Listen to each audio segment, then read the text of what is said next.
Tu pensais que contrôler en mer c'était ennuyeux? Détrompe-toi. Aujourd'hui, on embarque avec Steve pour 10 heures d'action non-stop. Steve est chargé des opérations de contrôle à la direction de la jeunesse et des sports. Il nous ouvre les portes d'une journée spéciale de contrôle interservice.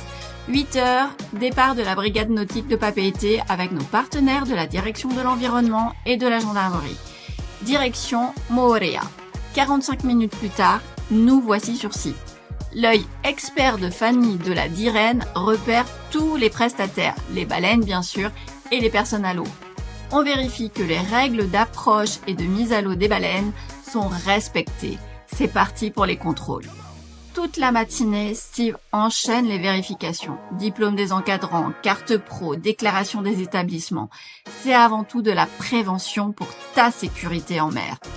Point indispensable, le pavillon alpha, ce drapeau blanc et bleu qui signale des personnes à l'eau, il manquait sur plusieurs bateaux. Le fanion avec la queue de baleine de la Dirène indique que le prestataire est agréé, mais le pavillon alpha est obligatoire pour signaler la présence de personnes dans l'eau.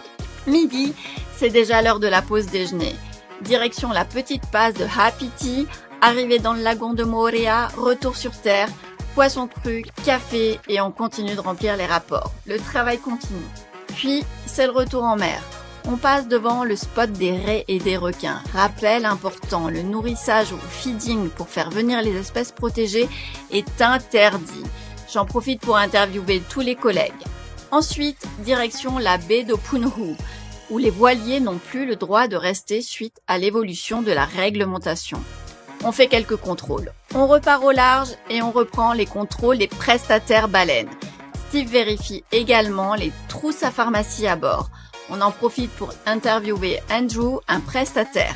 Et excellente nouvelle, quand tout est en règle, bateau, diplôme, matériel, le contrôle prend moins de 2 minutes. 17h30, c'est déjà l'heure du retour à Tahiti avec toute notre équipe. Une journée riche en contrôle, mais aussi en prévention. Rendez-vous bientôt pour découvrir le quotidien de nos autres agents de la direction de la jeunesse et des sports. Ils ont bien plus de missions différentes à te faire découvrir. Rourou à toute l'équipe pour cette journée fort instructive.